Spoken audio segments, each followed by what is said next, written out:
¿Sabías que tu cuerpo reacciona a la falta de amigos exactamente igual que si te fumaras 15 cigarros al día?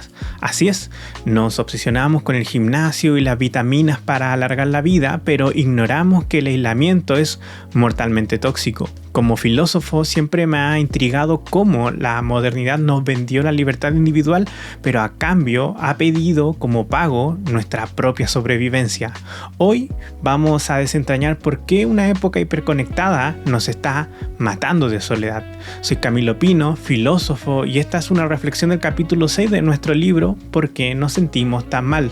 No vamos a quedarnos en la superficie de la tristeza que conlleva la soledad, vamos a profundizar en esta pandemia silenciosa que nos afecta a todos, porque la soledad, como veremos, no es un estado poético, es una alarma de supervivencia tan real como la sed o el dolor. Para entender esta maldición del mundo contemporáneo, hoy descubriremos por qué el mercado nos está vendiendo de vuelta la compañía que antes nos robó. Analizaremos la vida sin contacto, el fenómeno de los jóvenes hiperconectados y la macabra razón de por qué los ancianos en Japón prefieren la cárcel antes del aislamiento en sus propios hogares. Acompáñenme en esta conversación íntima de tú a tú para entender cómo podemos recuperar nuestra tribu.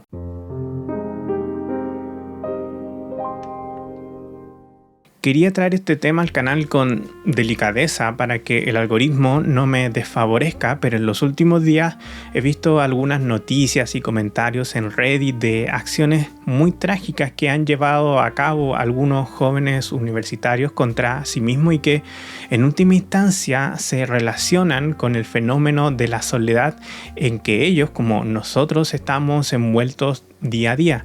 Históricamente, nuestra cultura occidental ha pintado la soledad con un aire poético e incluso romántico. Uno puede pensar en figuras de hace muy poco, como Schopenhauer, que decía que lo más elevado que puede tener un alma grande era justamente esta genialidad de estar solo.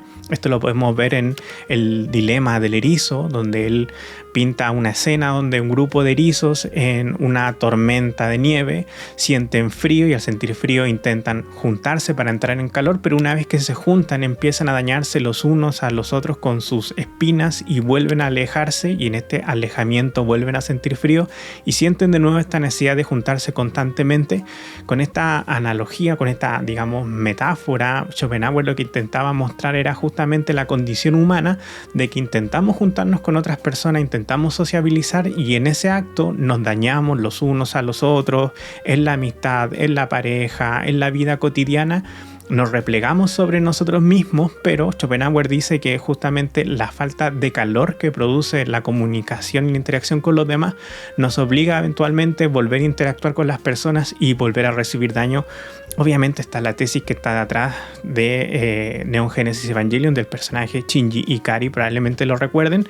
Y en un momento Schopenhauer dice que los genios, digamos, la gente elevada, la gente sabia, el filósofo en este caso, es capaz de escapar de la sociabilización y vivir una vida misantrópica, es decir, una vida en soledad, porque según Schopenhauer la gente genial puede producir por ellos mismos ese calor, es decir, la gente genial, el genio, no necesita de los demás para vivir, para ser feliz.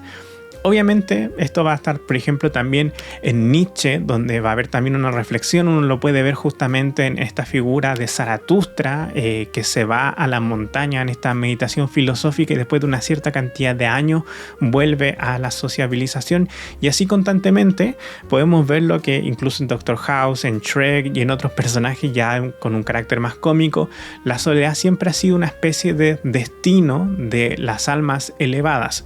Entonces hay una retórica, hay una poética respecto de cómo se entiende la soledad en el mundo contemporáneo, pero eso, como les decía, va contra las indicaciones médicas y biológicas. Estar solo, sentir soledad, mejor dicho, padecer soledad, para una persona es como sentir sed, es como sentir hambre, es como sentir dolor, y esto es porque remontándonos justo a las teorías, por ejemplo, aristotélicas, el ser humano es un sum politikon, un animal político. ¿Qué es ser un animal político? No es que necesariamente todos nos dediquemos justamente a la política, sino que ser un animal político quiere decir que nuestra estructura natural, nuestra estructura antropológica necesita de otros seres humanos específicamente para realizarse, para conseguir la felicidad. Estoy pensando, por ejemplo, en Hermann Hesse cuando escribe El lobo estepario, en esta figura de que una persona podría vivir solo la mayor parte de su vida y juntarse de manera accidental, tan solo para efectos de reproducirse y cosas por el estilo. Como les dije, una visión bastante poética, una visión bastante romántica que nos ha transmitido la literatura y la cultura popular, pero desde un punto de vista biológico, para el ser humano es casi imposible vivir en completa soledad. No solamente por un tema actitudinal, sino que biológicamente nos hace daño. Y aquí entra un dato científico que es clave. En el año 2010, la doctora Julianne Holt-Lunstad publicó un metaanálisis con 148 investigaciones y más de 308.849 participantes. La soledad crónica dispara el riesgo de mortalidad prematura al nivel de fumar 5 cigarrillos al día. ¿Qué quieren decir estos números? ¿Qué quieren decir esta estadística? Que la soledad es estadísticamente el doble de dañina que la obesidad mórbida y supera obviamente lo que sería en este caso el alcoholismo severo o incluso una vida sedentaria. ¿Se dan cuenta de lo que significa esto? Uno asocia obviamente el alcoholismo con problemas biológicos severos, el sedentarismo también, y obviamente la obesidad mórbida la hace pésimo a cualquier ser humano. Pero ninguna de estos padecimientos se iguala al dolor y al sufrimiento que le provoca en el cuerpo la soledad de las personas. Hay muchas más posibilidades de morir por causa de la soledad que por obesidad mórbida y alcoholismo, y eso es preocupante. ¿Y saben qué es lo más preocupante? Que esto no se está hablando. Y de nuevo, vuelvo a este romanticismo que se ha tenido desde hace mucho tiempo con la persona solitaria, con la persona misteriosa, con ese Shrek en el pantano, con ese Doctor House, que parece ser que justamente hace creer a ciertas personas como superior, con esta capacidad de aislarte de los demás por ser autosuficiente. Pero el problema es que la biología no perdona la arrogancia intelectual. Tu cuerpo entra en modo de ataque. Entonces, por una parte, la ciencia nos dice que la soledad es profundamente dañina para la salud, y por otra parte nosotros vivimos en un mundo donde si uno va al supermercado y quiere comprar algo alto en azúcares, se encuentra un montón de etiquetas. La pregunta es por qué, por ejemplo, las redes sociales no tienen un pequeño disclaimer, una pequeña notificación donde te digan esto es peligroso permanecer en este tipo de plataformas y no conectar con las personas de manera natural.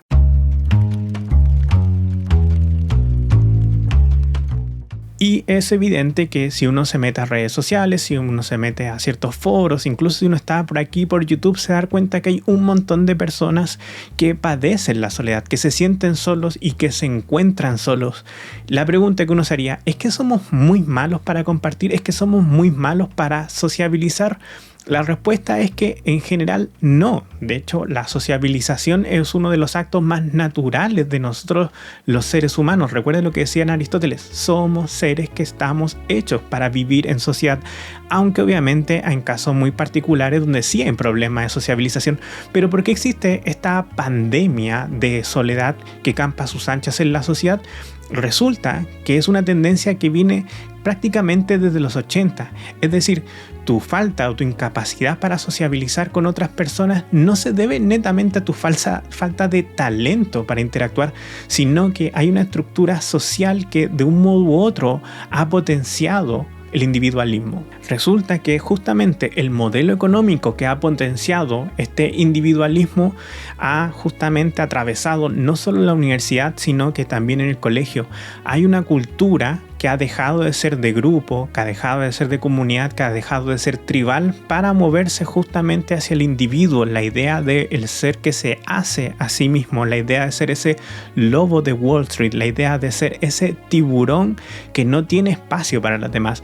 Esa idea ha permeado no solamente el trabajo, sino toda la estructura institucional de la educación. Entonces, desde el colegio tú estás constantemente compitiendo por tener las mejores notas, por ser el alumno número 1, porque esas notas te van a llevar a una mejor carrera, a una mejor universidad, a un mejor modo de vida. Entonces, hay un sistema que está constantemente reafirmando la idea de que somos solamente individuos y que tenemos que velar por nosotros mismos. Pero ¿qué pasa biológicamente cuando ocurre esto? Tu cerebro entra en un estado constante de lo que podríamos llamar lucha o muerte, o lucha o huida.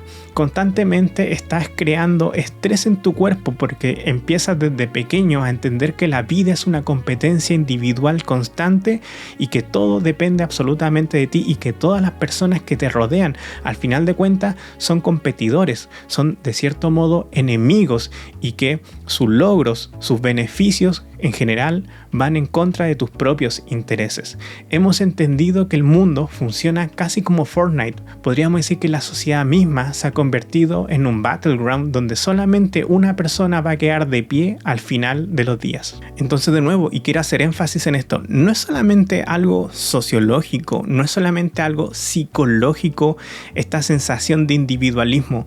La idea justamente de que la vida se experimenta como una lucha constante contra los demás hace que tu cuerpo genere más cortisol, que genere estrés. El estrés funciona muy bien en situaciones que lo ameritan. Quizás de vez en cuando tienes que sacar ese proyecto, quizás de vez en cuando realmente tu vida está en riesgo, nosotros necesitamos de que el estrés recorra nuestro cuerpo, que nos mantenga alerta, que nos mantenga despiertos para poder funcionar como necesitamos en aquel momento justamente de emergencia. Pero la vida se ha convertido en una emergencia constante que hace que el cortisol sea parte de nuestro día a día.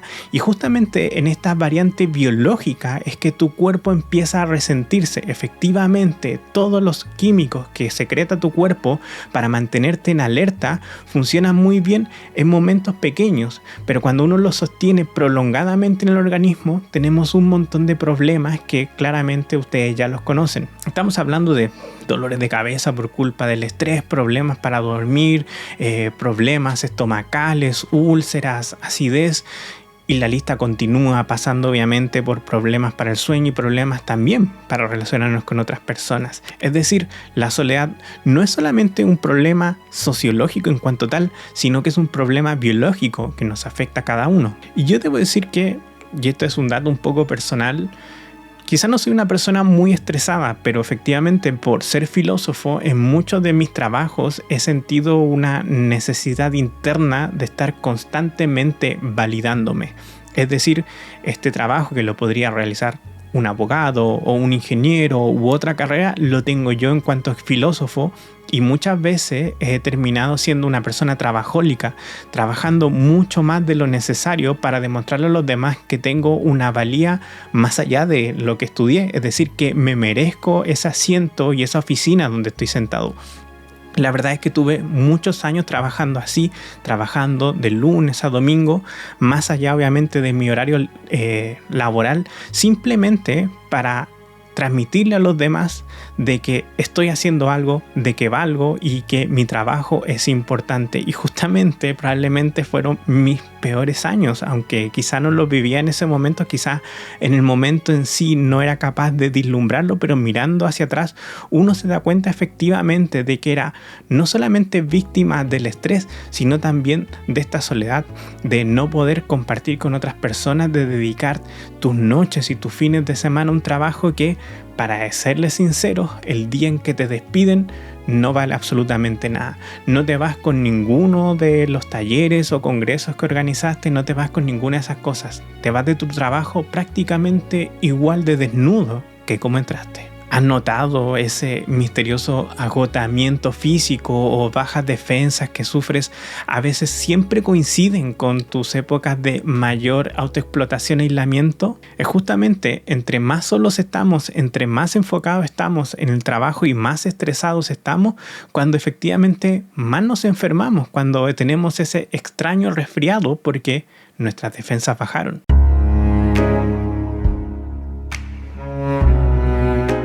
La tecnología nos vendió el paraíso contactless, eliminar las fricciones, las filas y las charlas triviales. Y al hacer esto, nuestras ciudades y servicios se transformaron en lo que el antropólogo Marc Augé bautizó en los años 90 como los no lugares. Y quiero detenerme en esta idea unos minutos para poder entender por qué nos sentimos tan desconectados. Piensen en la plaza de un barrio o en la casa donde crecieron. Esos son lugares antropológicos reales, con historia, con identidad, donde uno genera vínculos y echa raíces. Un no lugar, en cambio, es una zona de tránsito diseñada exclusivamente para que circulemos, consumamos o esperemos. Son los aeropuertos, los malls, las autopistas y hoy más que nunca son las aplicaciones de delivery o el infinito scroll de nuestras pantallas. Podríamos decir que son no lugares digitales, son espacios de los que no nos apropiamos, por lo que simplemente pasamos siendo usuarios completamente anónimos. Lo terrible de los no lugares es que cuando entramos en ellos nos despojamos de nuestra identidad. Ya no eres una persona con historia o un vecino, eres simplemente un cliente más, un pasajero o un número de una tarjeta de crédito interactuando con pantallas, tótem o autoatención y a veces automatización. Fíjense que un pasillo de aeropuerto o un local de comida rápida se ve exactamente igual en cualquier parte del mundo, operando bajo esta misma estética fría y esterilizada. Y aquí está la trampa de nuestra época que termina por enfermarnos. Se nos empuja a vivir saltando de un no lugar a otro porque nos venden que son eficientes, rápidos y sin fricción. Por eso ves un montón de personas trabajando con sus Macs en las cafeterías de La Sirena, con sus audífonos en soledad durante horas. Pero el costo oculto de esta comodidad es una alienación profunda. Nos pasamos el día rodeados de cientos de cuerpos físicos en el metro, en un coworking, en la fila del café, pero habitando en un aislamiento total. Creemos que estamos ganando tiempo al evitar la interacción humana cuando en realidad estamos construyendo nuestra propia jaula de soledad en medio de la multitud. Perdemos con esto las microinteracciones diarias que funcionan como el radar existencial, validando que existimos ante los demás. Cada vez que vamos al kiosco donde el dueño nos conoce, cada vez que vamos a la plaza donde los otros papás cuidan a los niños o los otros dueños pasean a sus perros y reconocemos a una persona y le preguntamos cómo está su hijo, cómo está su mascota, qué le pasó ayer que no lo vimos, estamos validando su identidad, estamos validando su existencia. Por lo mismo, cada vez que nosotros vamos a comprar y el dueño de la tienda nos dice quiere lo mismo que ayer, etc., hay una persona que está recordando tu vida, hay un otro que justamente sostiene tu identidad y en esas pequeñas microinteracciones con otro ser humano, instintivamente nosotros vamos validando nuestra propia existencia. Y obviamente esto no se puede hacer a través de un tótem donde uno encarga comida rápida, esto no se puede hacer a través de una aplicación de delivery, tampoco esto no se puede hacer justamente en un aeropuerto donde nosotros somos netamente otro número de asiento que tiene que abordar lo antes posible. Y aquí entra un concepto súper importante que se llama estamina social. ¿Qué es la estamina social? Es nuestra capacidad para vivir en sociedad. Y es muy interesante porque justamente esta sociabilización termina siendo una especie de músculo y todos sabemos que cuando no ocupamos un músculo, ese músculo se atrofia. Cuando no ocupamos, por ejemplo, nuestras piernas porque vivimos una vida sedentaria, en el momento en que nos toca salir y caminar durante mucho tiempo, realmente nos sentimos agotados, nos sentimos cansados y no solo eso, sino que nos lleva muchas veces a problemas, a heridas, a lesiones. ¿Por qué? Porque nuestros músculos han perdido la capacidad de justamente trabajar. Con la socialización pasa exactamente lo mismo. A medida que empezamos a vivir más en soledad, perdemos nuestra estamina social, nuestra capacidad de vivir con los demás y cada vez nos cuesta mucho más interactuar. Por eso las personas que constantemente están viviendo en soledad, una vez que los invitan a un cumpleaños, nos invitan a salir, nos invitan a un carrete, por ejemplo, les cuesta mucho más salir. Es interesante porque por una parte hay una tendencia a no querer vivir en soledad, a querer interactuar, a querer tener interacciones reales con otros seres humanos, pero en el momento de los que hubo, como se dice, la gente reniega, dice, no, mejor me quedo en mi casa, mejor que me quedo viendo una película, está muy tarde, voy a estar cansado, está muy lejos, etc. Entonces empezamos a perder este músculo de sociabilización e incluso muchas veces cuando efectivamente llegamos a ese carrete, llegamos a ese cumpleaños, llegamos a esa junta, lo único que queremos es irnos. ¿Por qué? Porque ya hemos perdido la capacidad de aguantar a los otros, hemos perdido la capacidad de interactuar prolongadamente con otras personas, de vernos, de ser vistos y ver a otras personas, y nos cansamos y perdemos lo que se llamaría esa batería social y lo único que queremos es largarnos a la casa. ¿Por qué? Porque ese músculo con el que sociabilizábamos en el colegio, con el que sociabilizábamos en la universidad, se va perdiendo poco a poco. Y esto implica que relegamos casi toda nuestra socialización a las pantallas, a la interacción en redes sociales, al WhatsApp. ¿Cuándo fue la última vez que fuiste capaz de sostener la mirada de un extraño y hacer un comentario inofensivo sin sentir un ataque de ansiedad? ¿Cuándo fue la última vez que tomaste un ascensor del piso 1 al piso 20 acompañado de otra persona y no te sentiste incómodo?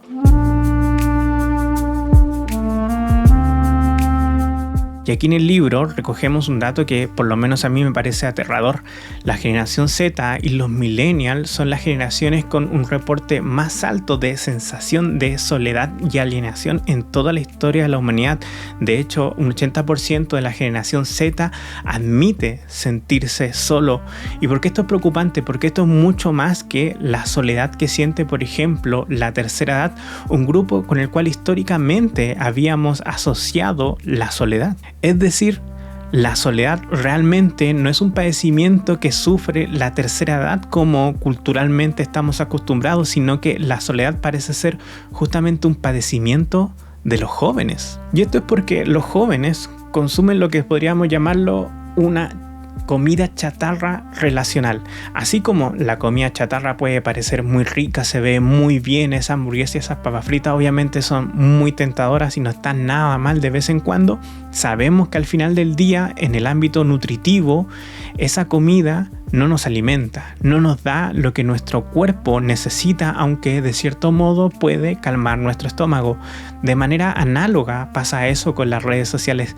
Creemos que las redes sociales nos dan conexión, por eso se llaman justamente redes sociales, que nos ayudan a sociabilizar, pero también son como comida chatarra, es decir, ese like, ese comentario, esa reproducción, ese comentario con el cual te responden, por ejemplo en Reddit, al final del día no vale nada. Y eso es terrible porque muchas veces cuando uno está, por ejemplo, en Twitch y ve la cantidad de seguidores que tienen algunos streamers, pero cuando ellos empiezan a hablar también comentan lo solo que se sienten, los pocos amigos que tienen, los pocos momentos que tienen para interactuar con otras personas.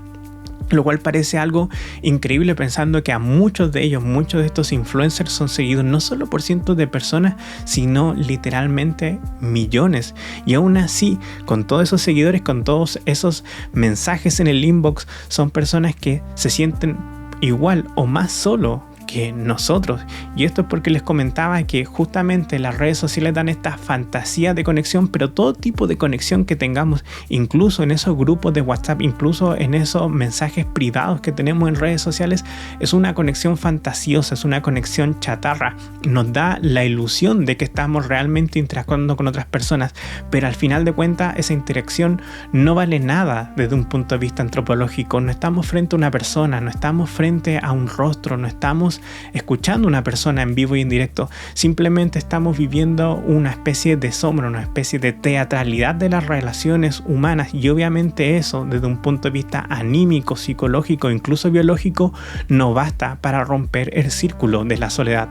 Ese like, ese emoji que te deja tu mejor amigo o tu crush en la historia que acabas de subir a Instagram simplemente es una pequeña descarga de dopamina en tu cerebro, pero no tiene ningún efecto nutricional en el ámbito sociológico. Y esto nos lleva a un caso extremo, a Japón específicamente, con la figura de los hikikomori, jóvenes que deciden no salir más de su habitación, aunque de cierto modo es una experiencia que se está viviendo en muchos lugares del globo.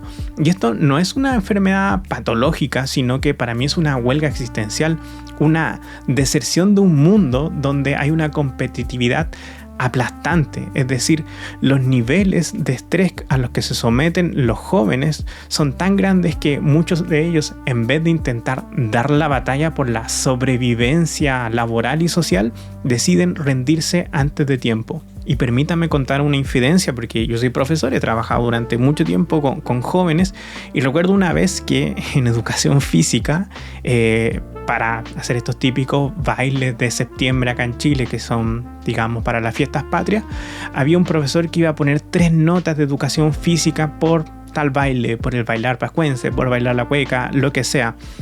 Son muchas notas, realmente uno se juega todo el pellejo del semestre en justamente los bailes de fiestas patrias. Y había un grupo de alumnos que simplemente no quiso bailar, que cuando les dijeron que tenían que bailar, que eran 3 notas, dijeron, no, nosotros en verdad nos da lo mismo, como dice, pongan el 1 y qué. Y realmente recibieron el 1. Y pedagógicamente eso me enseñó algo muy importante cuando escuché esa reacción de los alumnos, y es que, claro, cuando las exigencias son tan grandes, cuando hay tanto que perder, realmente para estos alumnos no valía ni siquiera la pena intentarlo. Eso fue la reflexión pedagógica que tuve en ese momento. Hay veces que se le exige tanto a los alumnos, hay veces que se les exige tanto a los jóvenes, que ante la perspectiva de subir este Everest educacional, realmente ni siquiera para ellos llegó a valer la pena el intento. Es decir, estaban tan seguros de que no lo iban a lograr que ni siquiera valía la pena intentarlo y preferían simple y llanamente perder desde un principio. Entonces, estos alumnos, al final del día, para mí, no eran malos alumnos, no eran alumnos rebeldes, por así decirlo. Eran alumnos que se entraron en una especie de huelga existencial porque se dieron cuenta que las exigencias que les ponía el sistema eran mucho más grandes que las que ellos están dispuestos a aceptar, y que de todos modos al final del semestre no lograrían dar con ese baile y preferían inmediatamente darse por vencidos. Yo creo que ese día esos alumnos quizás no aprendieron a bailar, pero realmente me enseñaron una lección muy importante de cuáles son las exigencias, no solo como profesores, sino como adultos a veces le ponemos a los jóvenes en la sociedad.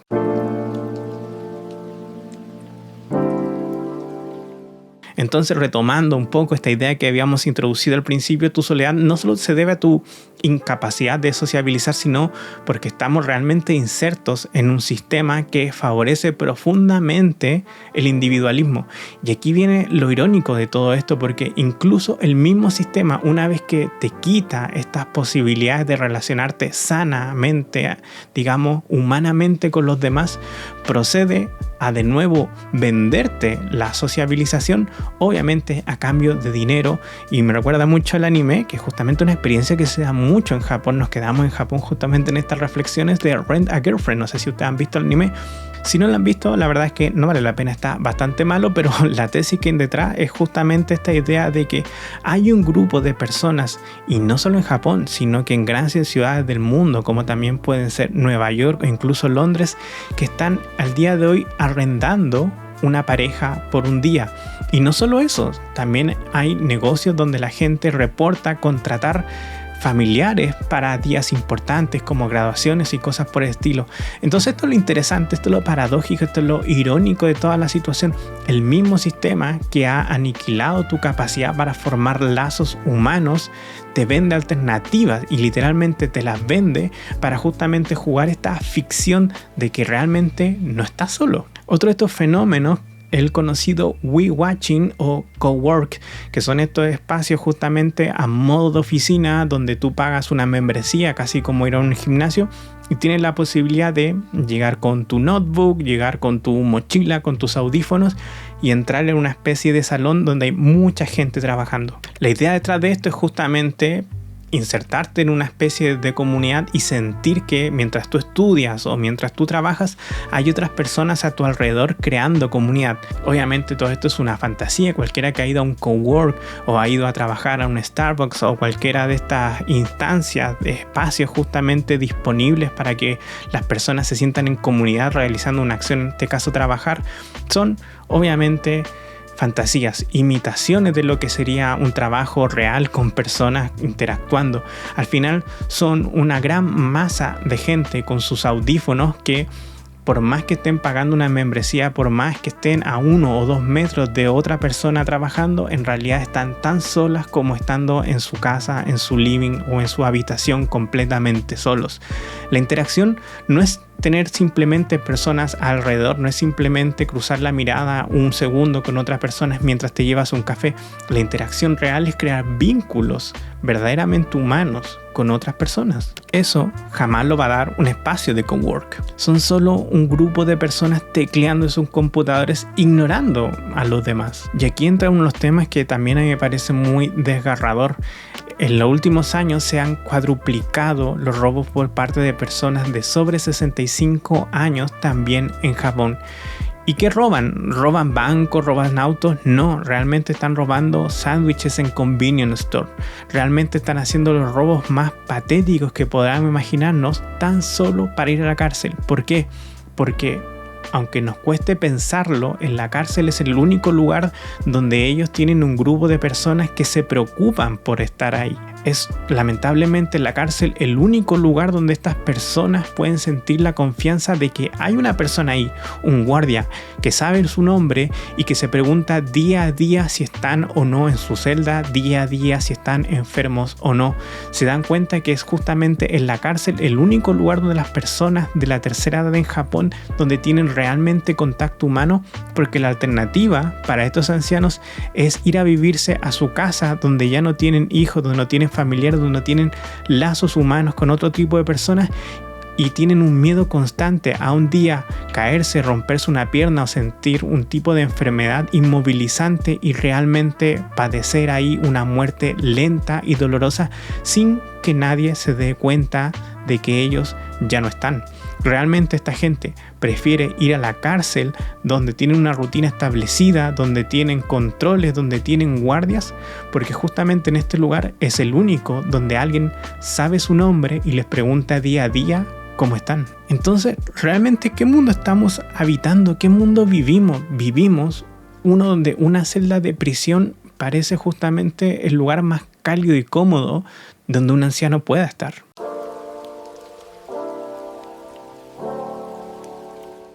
Como la antigua fábula de los erizos de Schopenhauer que les contaba al principio, si nos separamos de los demás por voluntad, tarde o temprano vamos a estar muriendo de hipotermia biológica por querer habernos ahorrado el dolor de las espinas. La fricción, los roces incómodos en la fila del supermercado y hasta los malentendidos no son errores del sistema humano, son precisamente el estímulo vital que mantiene nuestra sangre en circulación. El cansancio emocional que sientes no es una falla de tu carácter, es la protesta cuerda y lúcida de tu propio cuerpo negándose a vivir en una trampa diseñada para atomizarnos. Ya destapamos el engaño. Una red social nos suple el contacto. La hiperproductividad sin tribu nos enferma y un like nunca va a ser un abrazo. Nuestra mayor rebeldía filosófica hoy en medio del algoritmo es atrevernos a incomodar y a ser incomodados. Es reclamar nuestro derecho biológico a la manada y asumir que nos necesitamos de forma desesperada. Si este video te ayudó a entender que no estabas roto, sino que reaccionabas a un mundo enfermo, déjale un like, que irónicamente sí ayuda a nuestro canal, y suscríbete para sumarte a la tribu que estamos armando aquí. ¿Cuál es esa pequeña fricción o interacción análoga que la tecnología te hizo borrar de tu vida, pero que en el fondo echas de menos? Quiero leer tus historias en los comentarios. Haz clic en el video que te aparece en pantalla donde seguimos diseccionando por qué nos sentimos tan mal y cómo encontrar una salida. Recuerda, cuestionar la realidad no es volverse loco, es despertar. Nos vemos.